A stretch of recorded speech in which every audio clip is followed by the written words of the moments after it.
Não ameis o mundo, nem as coisas que há no mundo. Se alguém amar o mundo, o amor do Pai não está nele.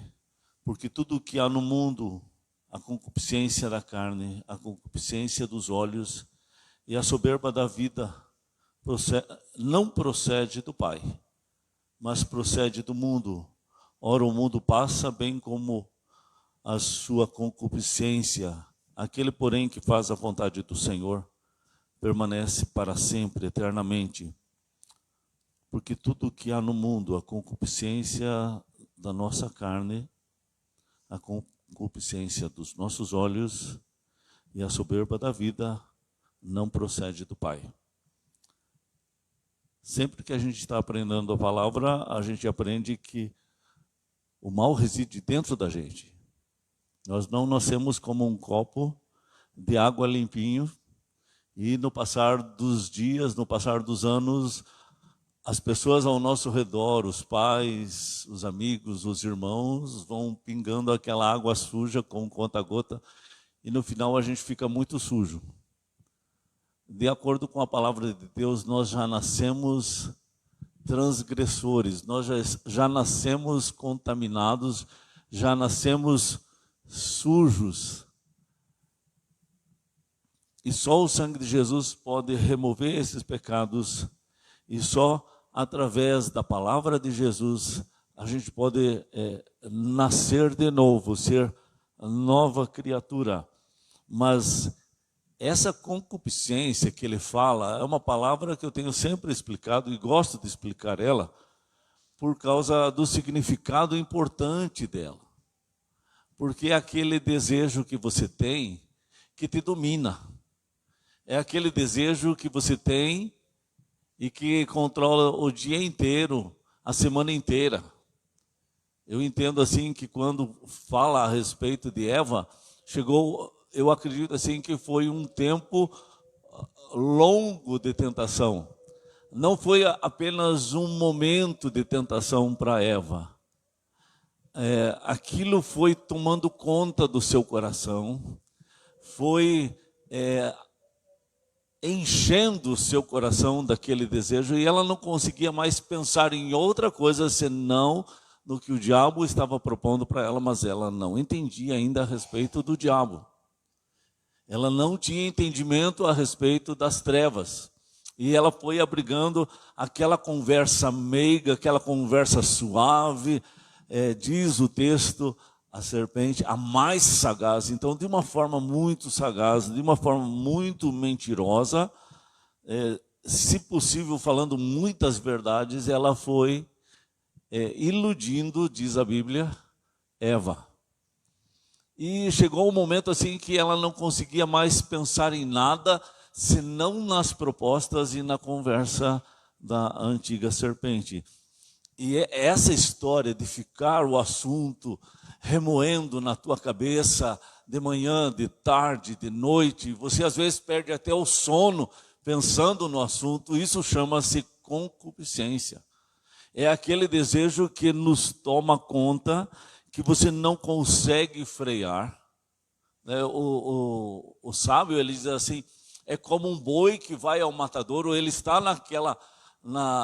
naquele corredor, e aquele boi não consegue mais parar, e ele chega no determinado lugar que vai ser cortada a sua artéria, ou vai ser bloqueado a parte da espinha dorsal, e ele vai cair.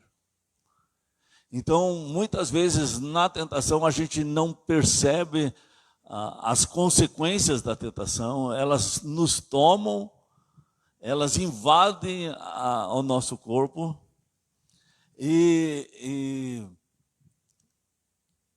aí a gente não percebe o que vai acontecer em relação ao fato consumado da tentação. E quando caímos na tentação, lá na frente é que percebemos a grande burrada que fizemos. Mas no momento da tentação, aquilo era uma verdade. Aquilo era um desejo profundo. Aquilo era a única razão da existência. Até a pessoa diz assim, mas eu tenho direito a um prazerzinho. Ah, mas Deus não vai ser contra mim só por isso. Então, isso tudo trata desse desejo extremo da carne. Eva olhou para o fruto e viu que ele era belo aos olhos, formoso, então achou que não tinha problema nenhum. E a soberba da vida é aquilo que a gente está procurando, que é a realização de um sonho, de eu ser visto por alguém, de eu ser reconhecido por alguém. Tanto que a música diz, eu não preciso ser reconhecido por ninguém. Eu não preciso de reconhecimento se eu tenho Jesus. A soberba, a vaidade, ela diz assim, eu preciso do reconhecimento das pessoas. Eu preciso ser visto pelas pessoas. Eu preciso mostrar que eu sou mais importante, que eu tenho valor. Quando o teu valor está nele, não naquilo que você tem, naquilo que você faz, naquilo que você pode. Meu professor do seminário, eu queria resumir essa mensagem, eu não vou falar muito de tudo desse texto, porque daria para falar muito sobre esse texto, mas eu lembrei de uma fala do meu professor, eu acho que é uma fala bem didática, e ela vai te ajudar. Eu acredito que alguns já me ouviram falando sobre isso em alguns estudos bíblicos, mas por ser didático, eu acho que vai te ajudar a você lembrar do problema que a gente tem. E ele resumiu em 3 grandes problemas que nós temos. E esses 3 grandes problemas da nossa carne, ele colocou de uma forma ilustrativa em três barras, que o homem sofre demais com 3 barras. A primeira barra que ele sofre é a barra de saia. É em relação ao sexo oposto. É só uma forma ilustrativa. A barra de saia representa a tentação sexual. Jesus diz assim, o homem olha para uma mulher com intenção impura, no coração ele já adulterou com ela. Então, a Bíblia fala de que homens de Deus caíram nessa tentação. Sansão, a Bíblia apresenta como o homem mais forte e abençoado por Deus no sentido de força, mas ele caiu na tentação em relação à mulher. Davi, um homem segundo o coração de Deus, ele cai também na tentação em relação ao sexo. Vários salmos falam a respeito da sua culpa nesse sentido, do seu arrependimento, do seu pedido de perdão a Deus, por causa do pecado que ele cometeu em relação a Batseba. Aí você tem vários salmos, como o Salmo 51, Salmos 32. E aí você vai com vários salmos falando a respeito desse sofrimento de Davi, um homem assim que amava a Deus, mas caiu nessa tentação. Um exemplo que eu sempre passo para os irmãos é do filho de Davi, que é Aminon. Ele se apaixonou por sua meia-irmã, irmã por parte de pai, que era Tamar. Ele não pensava em outra coisa senão na Tamar. Ali é o exemplo de concupiscência, porque ele chegou a adoecer-se por causa da paixão profunda que ele tinha por Tamar. Mas era só paixão por fora, gente. Era só uma ilusão do seu coração. Ele não tinha amor por Tamar. Ele era apaixonado por ela. E ele seguiu conselhos errados e ele acabou possuindo Tamar. E após possuir Tamar, ele não tinha mais desejo por ela. Pelo contrário, ele tinha repulsa a Tamar. É como se ele sentisse nojo por ela. Tanto que é assim a natureza do pecado. Porque o pecado, ele é sacana, ele provoca você. Você sobe o sangue, aí você fala coisas que você não quer falar e depois você se arrepende e não sabe o caminho de voltar atrás, como Pedro soube o caminho por causa de Jesus, mas Judas não soube. E quantos que não sabem o caminho de volta à sensatez e perdem amigos, como foi o caso de Caim, que perdeu o seu irmão, por causa de sentimentos que ele não soube ter controle desses sentimentos, dessas fantasias e ilusões que vêm no coração, paixões. O profeta Jeremias, no capítulo 17, diz assim: o coração, ele é extremamente enganoso, ele é corrupto, ele é mentiroso. Então a gente precisa prestar atenção no engano do nosso coração. A gente ouve coisas que a gente quer ouvir. A gente conclui coisas que a gente quer concluir, mas que não é a verdade. Então, a primeira e grande dificuldade que a gente está vendo hoje sobre o problema do ser humano, do homem, é a barra de saia. São 3 barras. A segunda barra é a barra de ouro, que é a mais conhecida. Barra de ouro. Né? Tem outras barras que não foram colocadas nesse estudo, como o encontro das águas de rios. Né? Mas a barra de ouro representa o dinheiro, o amor ao dinheiro. O dinheiro em si não é mau, mas o amor ao dinheiro é muito mau. O amor ao dinheiro é maligno, é demoníaco, é coisa da antiga serpente. Então, o dinheiro em si não é mau, como algumas músicas não são más em si, mesmo que não tenha composição de pessoas de Deus. Tem músicas boas, mas tem muita música maligna e que precisam ser deixadas de lado da nossa vida. Assim é o amor ao dinheiro. A pessoa se prende ao dinheiro porque ela quer garantir o amanhã, poder pagar um médico, poder comprar o carro, poder abastecer, poder fazer isso, comprar roupa, ter a casa boa. Sempre o dinheiro, ele dá a ideia de status, poder e de uma garantia que eu posso fazer tal coisa e não quero ficar na miséria.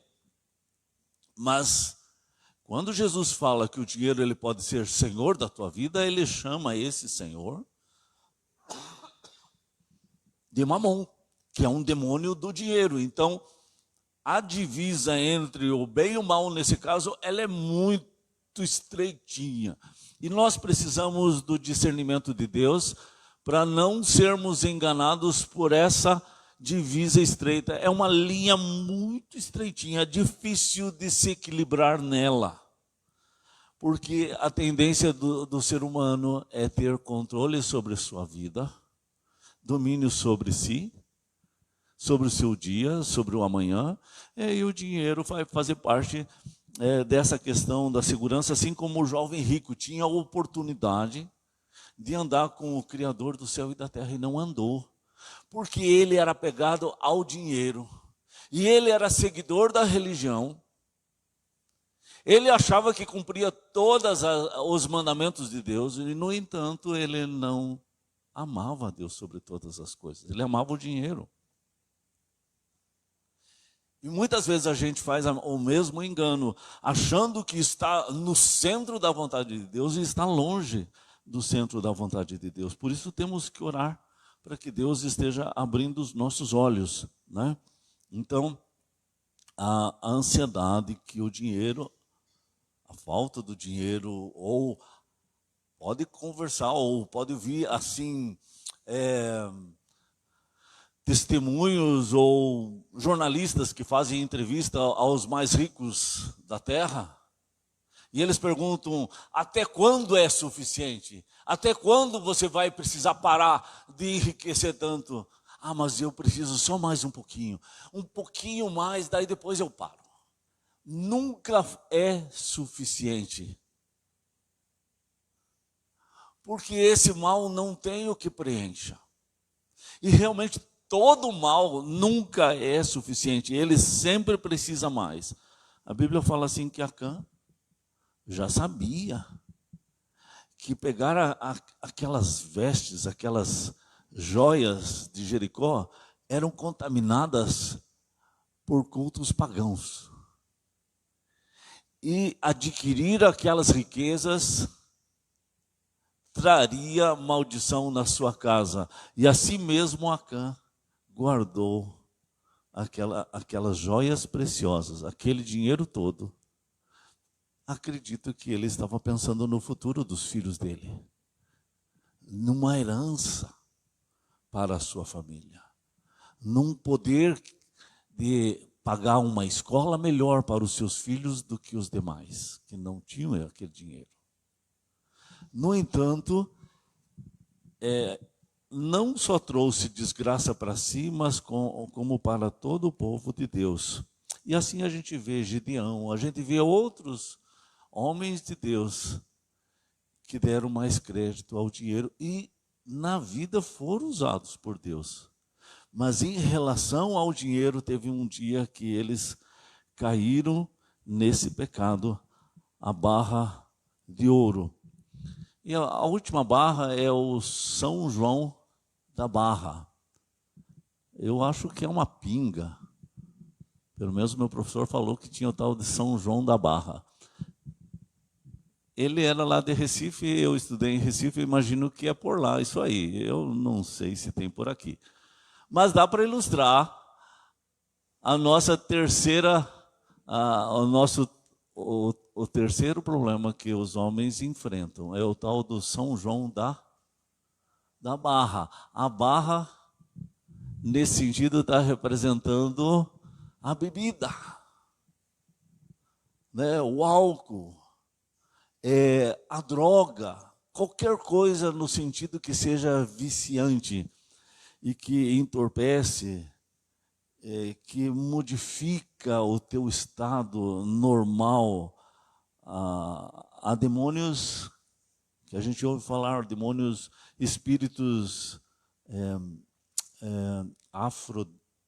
africanos, dos cultos africanos, eles falam a respeito de Zé Pilintra.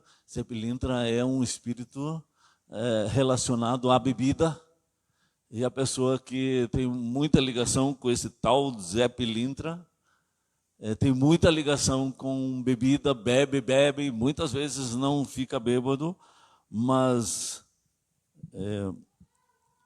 eu sei de um homem que também tinha esse espírito do Zé Pilintra e ele tinha que ficar em cemitério. E ele comia coisas lá do cemitério. Então tudo isso representa um vazio do coração, uma fuga de uma culpa, de uma vergonha, de uma frustração, que a pessoa está frustrada consigo mesma, frustrada com a sua casa, frustrada com a sua liderança, como homem, como mulher. Vai beber para esquecer, vai beber para ver se melhora, vai beber para aquilo apagar. Pelo menos naquele momento que está bebendo, as coisas vão ficar melhor, por causa do vazio do coração, dessa culpa, esse enfado, essa canseira, enfastiado, a vida sem sentido, vida vazia, mas tomada por sentimentos ruins. Então, aí o São João da Barra, ele mostra tudo aquilo que a gente não consegue se controlar. E a gente está procurando uma solução no lugar errado, né? Então, são 3 barras. Qual que é a primeira? Barra de saia. Qual que é a segunda? A barra de ouro. E a terceira? São João da Barra, que está falando daquilo que entorpece, né? Aqui eu trouxe aqui na frente o meu celular. Parece uma barra, né? Barra de ouro.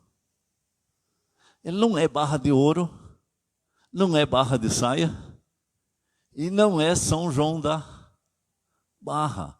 Mas eu estava pensando assim, ele é uma barra, né? E eu acredito assim que, em certo sentido, ele tem esses 3 problemas, né? Por quê?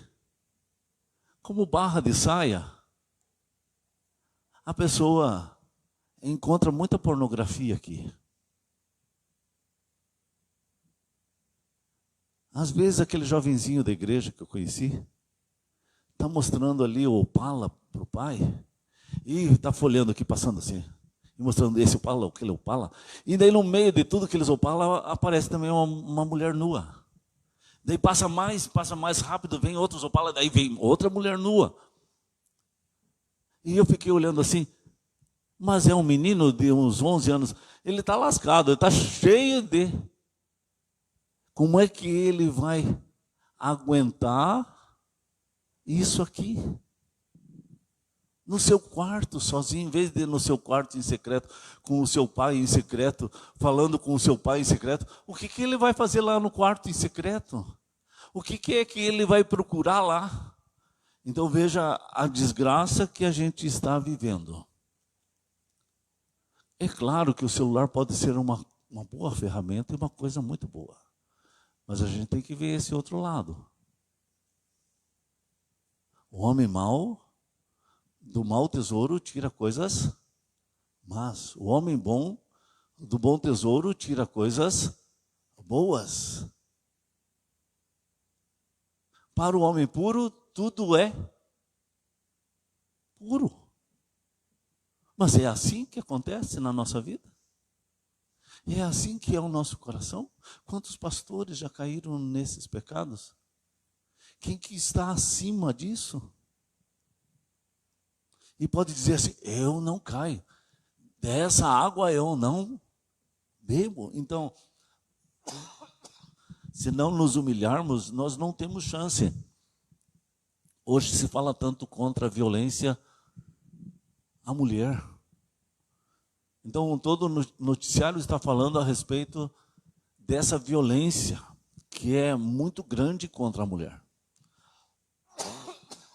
Mas os mesmos que falam contra a violência à mulher, toda essa mídia, todos esses meios de comunicação,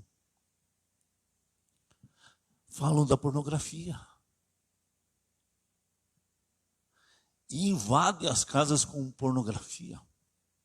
A pornografia gera violência do homem contra a mulher. Então, por que não se pega no ponto base, aonde começa o problema? Por que só atacar os sintomas e não vai aonde começou tudo? Porque a nossa sociedade não quer fazer isso. Mas a gente precisa ter uma postura sobre isso. Eu já li várias vezes com os irmãos o texto lá de Levíticos 19. Ele me chamou muito a atenção já há anos. Não contaminarás a tua filha, fazendo-a prostituir-se, para que a terra não se prostitua, nem se encha de maldade. Ele está dizendo assim que quando um pai prostitui a sua filha, sensualiza a sua filha, ele prostitui a terra e ele enche a terra de violência. Então, quando uma sociedade não sabe cuidar da sua filha, quando um pai, uma mãe não sabe cuidar da sua filha, porque o que é bonito tem que ser mostrado, porque ela tem as pernas bonitas tem que ser mostrado, porque é um nu artístico, enquanto isso, a violência contra as mulheres. É o mesmo peso, a mesma medida. É uma balança muito justa, isso que está no texto bíblico, e a gente não quer, a sociedade não quer aceitar isso como verdade, né? Mas é uma grande verdade. O celular também representa glamour, vaidade, luxo. né? Eu tenho o melhor celular. Status. Isso também é a barra de ouro. E por último, ele também tem a ver com São João da Barra. Por quê?